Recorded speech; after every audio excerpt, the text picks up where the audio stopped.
Okay, pet parents, this week's Pet Patrol segment is talking about being prepared because, yes, hurricane season begins June 1st, and it's going to be here before we know it. To start planning now and to remind us pet owners how to do that, Dr. Rizal Lopez from SPCA Tampa Bay Veterinary Center is here with us today. Always an important conversation. First off, how you doing, Dr. Lopez? I'm doing great. How are you? I am well. It is good to see you in person as he joined us virtually, and so it's nice to meet you in person. But hurricane season, I know it's something that me personally, being a northerner, I feel like every year I need to get prepared, but there's always things that slips through the cracks. And when it comes to pets, those are something that you really need to be ready for, right? Absolutely, yeah. So there's the theme for the whole conversation is going to be about planning. So number one, first thing you got to know is your flood and evacuation zones. I think every resident in this area should know those items. It's pretty easy to check. You can get on your county's website. For us over in Pinellas County, it's pinellascounty.org, the emergency management website. You can enter your address and you can figure out what your flood and evacuation zones, and that's the basis for everything else that you're going to do. And say then you get in that situation where you are evacuated and you're kind of scrambling around, you're under a high stress situation. Let's talk about getting prepared before that even happens. What are some things that you need to gather when it comes to being a responsible pet owner? So for sure, you're going to have that evacuation plan based on knowing your flood and evacuation zones. You want to know where you're going to go. Are you going to be riding out the storm? If that's safe to do, that would be an option. If you're going to be traveling, you might want to think about if you have friends or family you're going to see, the route that you're going to take. And if it's going to be a long trip, you want to check out hotels to see who are pet-friendly hotels. So travel websites should have that kind of information for you. Okay. If you're going to end up staying locally, you'll want to see if you'll need to go to a pet-friendly shelter. Those are official shelters, usually sponsored by the county. Again, you can go to the county website to find that information out. Those usually require you to pre-register, so you have to plan for that.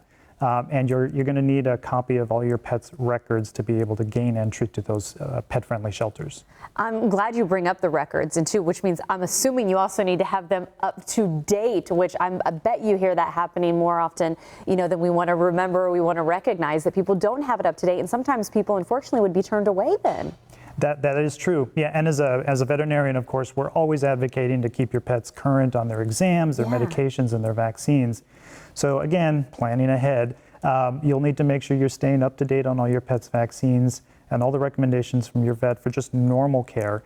But importantly, have copies, hard copies preferably, of that information if you do end up needing to either travel to a pet-friendly hotel or you're crossing state lines potentially. But certainly for the pet-friendly emergency shelters, you do need those records to gain entry. So many times I feel like, and thankfully here, not in the Bay Area, but other times when hurricanes have hit land, you always hear of all of the pets that all of a sudden don't have homes. Are those because people just unfortunately don't think that they can take their pet if they evacuate? Talk about what you see in those situations and how we don't want that to happen here in the Bay Area if we ever get hit. Yeah, and again, I think it comes to, as much as possible, planning ahead. But certainly things happen very quickly sometimes with some of these storms, or they travel unexpectedly. In terms of pets that have been left behind, so one theme that we certainly want to put out there is try to never leave your pet when you are evacuating. You can sometimes figure things out as you're going along, but if you end up having to evacuate, it's going to be pretty tough to come back and get your pet. Now, if you do end up being separated from your pet, a couple of things can really help out. So first, everybody requires rabies vaccinations for their pets, and you're usually issued a little tag. So having the county tag on your pet's collar, especially during hurricane season, is a smart move because it's something that people can quickly look at. The other big thing are microchips. Oh, yes. So probably heard of them a little bit. Yes. But that's a permanent form of identification for a number of different species. So not even just dogs and cats, but other pets can be microchipped. Okay. And it's a pretty easy procedure, inexpensive, and you register your pet with the company.